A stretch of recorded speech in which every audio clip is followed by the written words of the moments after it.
చక్కెర కెళ్ళి చిన్నోడే చుక్కలు చూపే చంద్రుడే సుర్రుమంటూ వచ్చాడే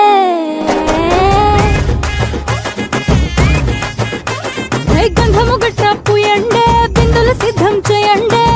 ఉన్నదంతా పట్టించేయండే కట్ట కట్టి అందాలన్నీ నా మీదకి వస్తుంటే పట్టి పట్టి నన్నే చూసి కవిస్తూ ఉంటే ఎట్ట తప్పుకుంటా చెప్పండే